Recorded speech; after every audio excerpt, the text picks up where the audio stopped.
السلام عليكم ورحمة الله. المعاناة في كشمير هي قضية نزاع بين دولتين نوويتين مسلحتين حتى النخاع، تؤثر في السلام والأمن والاستقرار في منطقة جنوب آسيا والعالم بأسره.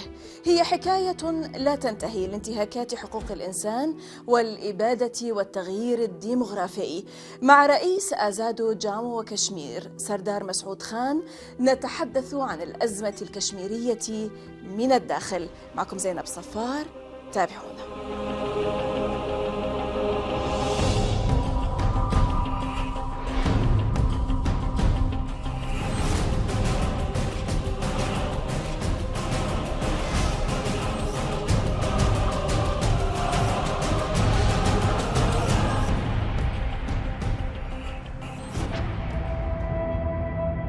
مخاوف باكستان بشأن كشمير تنبع من الالتزام الأخلاقي للبلاد في ترجمة الحق الإنساني الأساسي للشعب الكشميري لتقرير مصيره. بالإضافة إلى ذلك تقع كشمير في منطقة تتشارك فيها دولتان مسلحتان بالقوة النووية حتى النخاع حدودهما مع بعضهما البعض، ولذلك يتحتم من أجل الاستقرار الاستراتيجي للمنطقة أن يحل نزاع كشمير بطريقة ودية عبر القنوات الدبلوماسية بحسب المتابعين لهذه الأزمة. الكشميريون في آزاد جامو وكشمير يرون أن هنالك مخاوف هندية من نتائج أي استفتاء لأبناء كشمير من أنها ستكون على الأرجح لصالح باكستان، الأمر الذي من شأنه أن يعزز الوضع الإقليمي لباكستان. كان من الممكن لأي ديمقراطية حقيقية أن تجري استفتاء حرا في كشمير منذ فترة طويلة، عوضا عن اللجوء إلى التكتيكات القمعية المتمثلة في الإبادة الجماعية وعمليات الخطف والتعذيب والاغتصاب، بينما المجتمع الدولي يغض الطرف عن ذلك الصراع اللا إنساني المستمر، وهذا بحسب أبناء المنطقة. مأساة كشمير إذا لم يتم حلها ستؤدي إلى حمام دم في جنوب آسيا، والذي يمكن أن يتحول بسهولة إلى حرب تقليدية نووية في المنطقة بحسب المراقبين. لذلك يتطلب الحل السلمي لهذه القضية أقصى قدر من الاهتمام والأولوية من العالم من أجل الحفاظ على الاستقرار الاستراتيجي الإقليمي. إذن يجب حل القضية الكشميرية عبر المفاوضات بين أصحاب المصلحة، بينما على الأمم المتحدة أن تقوم بواجبها لهذا الغرض، وفي حال عدم حدوث ذلك قد يقع اشتباك محتمل تكون له عواقب وخيمة. بعد كل تلك السنوات، ألا يعتقد السيد سردار مسعود خان رئيس منطقة آزاد جامو وكشمير في الجزء الثاني من هذا اللقاء الخاص أن المنطقة لن تتحرر إلا بأيدي الكشميريين أنفسهم عبر المقاومة؟ Well, there are two philosophies at work here. India's approach is that they would subjugate the territory and amalgamate it with the Indian Federation through the use of state terrorism, through the use of state-sponsored violence. Whereas the people of Jammu and Kashmir believe that this problem, this dispute, must yield to our political process, that a solution would only be possible through negotiations or through the implementation of the UN Security Council resolutions, which are already there. The methodology for resolving this issue has already been determined. So this is clash of two philosophies. One philosophy believes in naked brute force and the other in diplomacy and dialogue. I think that the Kashmiris would win. Your question whether Kashmiris can win through armed resistance, Kashmiris do not have the capacity to mount a major challenge, armed resistance to the Indians. Why? There are 700,000 troops, and the entire territory of Jammu and Kashmir, or the entire territory of the Indian occupied Kashmir, has been cordoned off by India. They are incapable, you mean? They want, but they don't have the means? What do you mean by incapable, the Kashmiris? I didn't know. I mean, because if this is their just right cause, I won't ever care how much is the number of the forces who are facing me? You know, because we as Arabs, we are used for the struggle in Palestine, in the occupied territories, and the Palestinians, they tried with the minimum means to face the, you know, the invincible military power in the Middle East, which is Israel. I didn't mean that the Kashmiris are incapable. I mean, they have the will, they want to resist, they want to defend their homes, but they do not have the capacity, they do not have the resources. They are cut off from the rest of the world physically, and there's information blackout in the Indian occupied territory. But as I said, that the Kashmiris believe, all Kashmiris believe, that an armed clash between Pakistan or India, or an massive armed resistance from the Kashmiris against the 700,000 troops is not the solution. That this will not work out. Kashmiris believe in peaceful means of resolving disputes, not through state terrorism, which is being imposed on the Kashmiris by India. Now, Kashmiris definitely have the right to defend themselves. Exactly. This is their inborn, inalienable right. Yes. And nobody can deny them. But India very cleverly kills them, and whoever poses any kind of resistance projects them as terrorists, not as freedom fighters. And as I said, that in terms of arms and ammunition, equipment, the Kashmiris there do not have any resources whatsoever. India sometimes tries to give the impression that Pakistan is sending infiltrators across the line of control to create a disruption in the Indian occupied Kashmir. This is not true, because the line of control is heavily guarded, and India has erected a fence along the LOC, and it has, in fact, there are two layers of that fence. Between those two layers, there are landmines, and there's thermal imaging, and there are motion sensors, and there's electronic surveillance, and there's lighting, and therefore you can't cross, even the animals or birds cannot cross that barrier, that physical barrier. So there are no infiltrators from Pakistan going across. I think that in the 1990s, some people tried to rescue their brothers and sisters from Indian oppression. But now, I mean, the current phase, the movement is being led by the youth or veteran leaders, and the main idiom, the main vehicle of their freedom struggle is political. Because they think that politically they are very strong, and they hope that one day the international community would listen to their voice and would respect their aspirations. Right. To second what you have just said, sir, India, according to observers, is propagating a false narrative about the struggle of the Kashmiris by equating it with terrorism. Kashmiris do not want to be a flashpoint between Pakistan and India, but a symbol of connectivity and cooperation. Yes, absolutely. Because we know, the Kashmiris know, that India and Pakistan are nuclear armed states. If there's a clash, if there's escalation of tensions between them, turning into an armed conflict, a massive armed conflict, the consequences would be disastrous. Kashmiris, as I said, are peace-loving people. All they want is respect of their political aspirations, respect for their political aspirations. And they do not want, Kashmir, they do not want Kashmir to be a nuclear flashpoint, Exactly, and as you have said, a symbol of connectivity. In fact, I can tell you that now the China-Pakistan economic corridor is passing through Gilgit-Baltistan, and Azad Kashmir is also now formally a part of the China-Pakistan economic corridor. It is our aspiration that at one point the Indian occupied Kashmir should also join this corridor, should also be part of this corridor.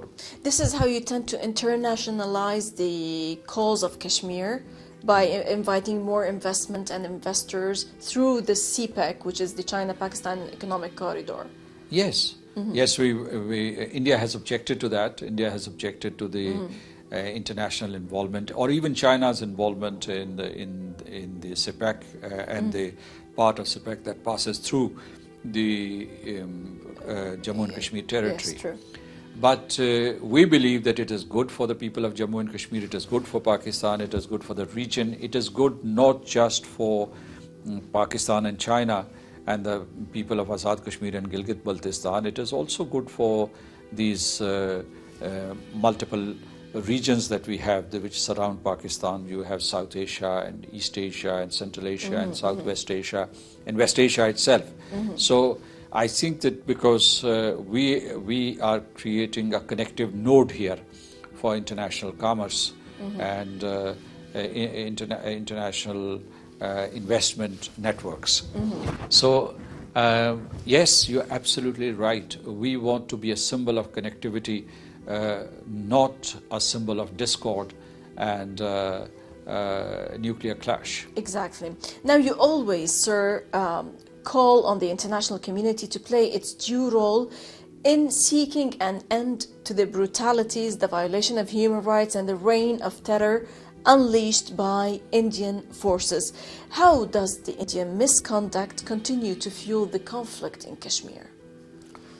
Hugely, as a matter of fact. I mean, first, I think that and this is not covered in the media. This is not covered in the media. Total media gag on the issue. Yes, but I think that India is pursuing fascist policies, colonial policies in the Indian-occupied Kashmir. This is one thing. Then they have authorized their troops, 700,000 troops, to commit murders, to rape women, to pick up young men, put them in jails and torture them with impunity.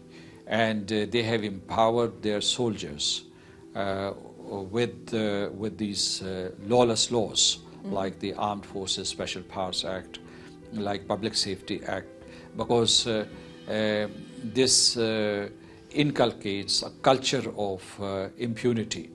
And all these the so-called security forces, they should be properly called the insecurity forces in the Indian-occupied Kashmir. They are immune from prosecution. They've been given immunity from prosecution. They can murder people, they can commit extrajudicial killings, and they would be rewarded. In that sense, they are mercenaries. They are rewarded for killing innocent people. Complete impunity. Yes.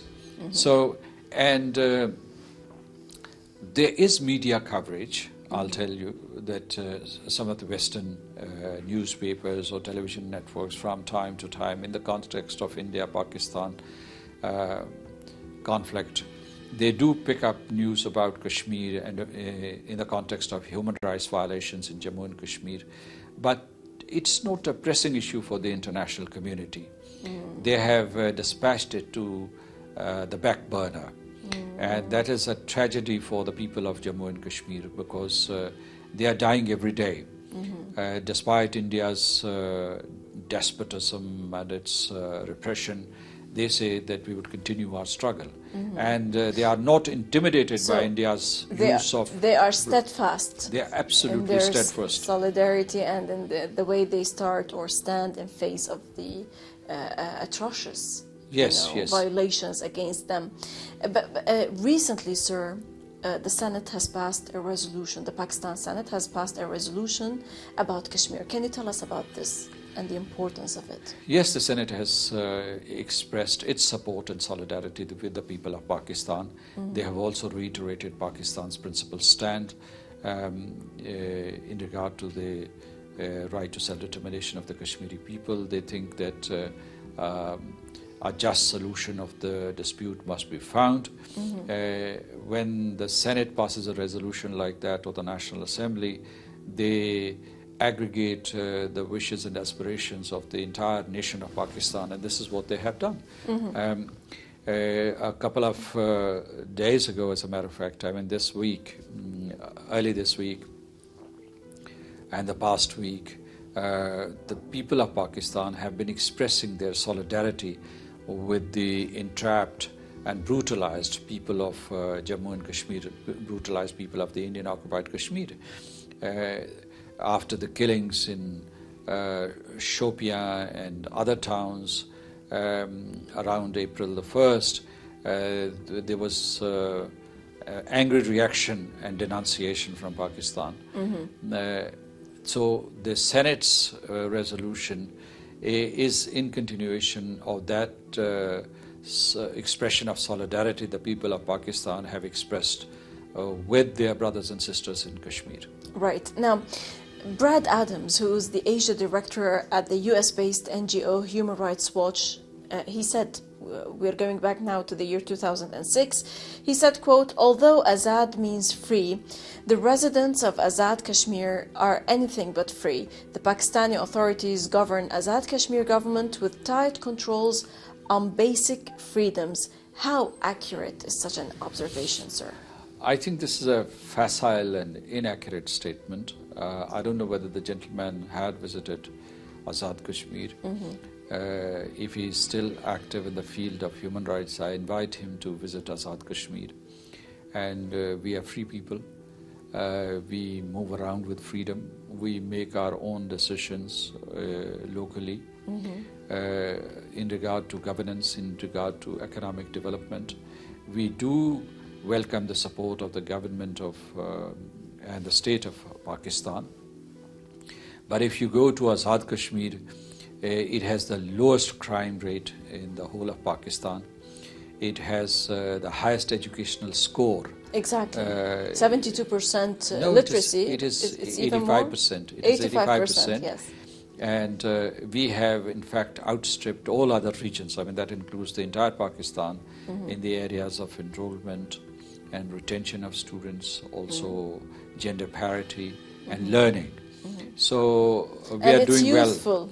And we have lots of youngsters. And let me tell you that in our schools and colleges and universities, the number of our female students is increasing very rapidly. We have a women's university also in Azad Kashmir, where women are studying all sorts of subjects. In medical colleges, they dominate the numbers and the results also. They outperform boys. So Azad Kashmir is not the kind of so hopefully the women place. Are going to liberate the Kashmir. I hope hopefully, so. I hope so. They are full of enthusiasm. Exactly. And now they are being equipped with knowledge and education and knowledge. Education, yes. and they are studying very difficult subjects. I mean, it's not that they are studying liberal arts or social sciences. They are also into hardcore subjects. Usually this is the reaction of this kind of suffering. You try, to fill in more information and education in order to try and face such kind of brutal occupation and attacks. My last question for you, sir, that in 1948 the United Nations had passed a resolution granting the right to self-determination to the people of Jammu and Kashmir that is still to be implemented. Ironically, also in 1948, the Zionist entity Israel, which usurped the Palestinian lands and home, was created. Tell us about the common denominators between the suffering of the Kashmiris and the suffering of the Palestinians. The common denominator between Palestine and Kashmir. Kashmir. I mean, in this part of the world, we bracket them together. We say that the people of Palestine haven't been given justice, and the people of Kashmir have been denied their right to self-determination. So these are similar situations.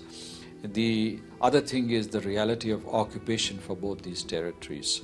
There's brutal occupation in Palestine, and there's brutal occupation in Indian occupied Kashmir. So, and both demand a right to self-determination. So this is also a common denominator. But let me tell you that there's a bit of difference. Palestine gets all the attention in the world.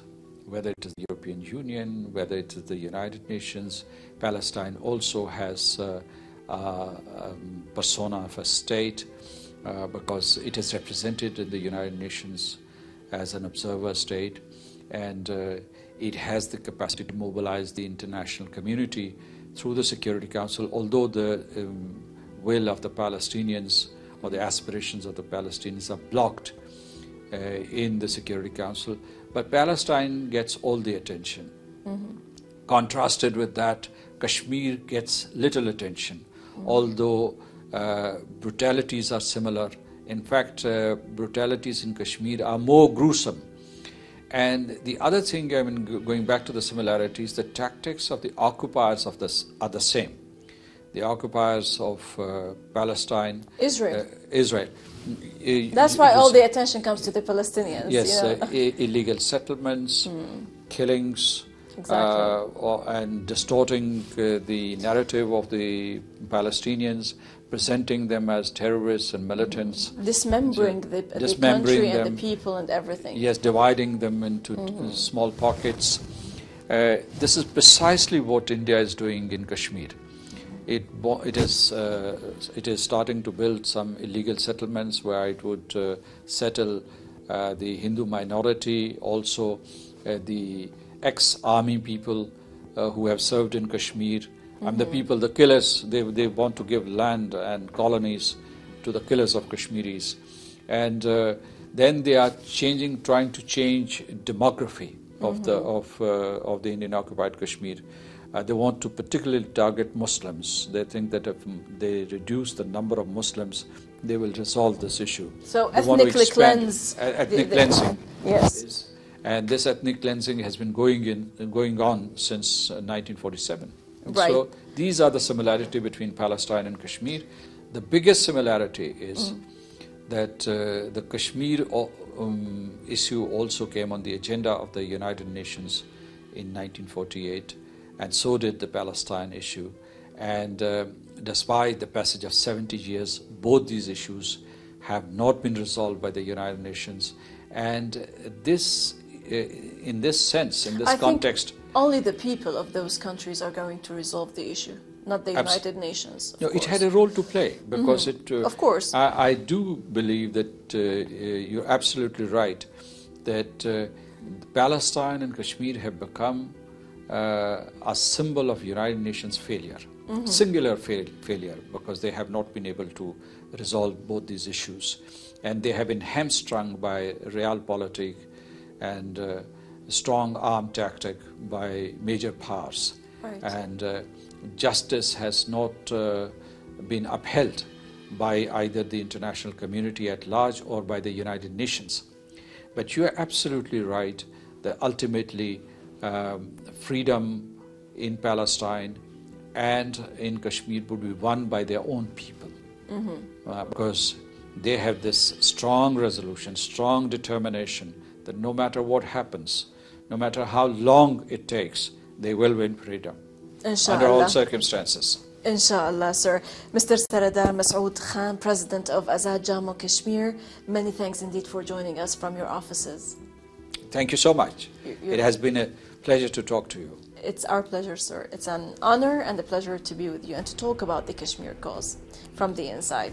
إذا لقاء جديد في الأسبوع المقبل مع ضيف جديد وقضية جديدة ودائما من الداخل. للمزيد من التواصل بريدنا theinside@almayadeen.net وصفحتنا على الفيسبوك.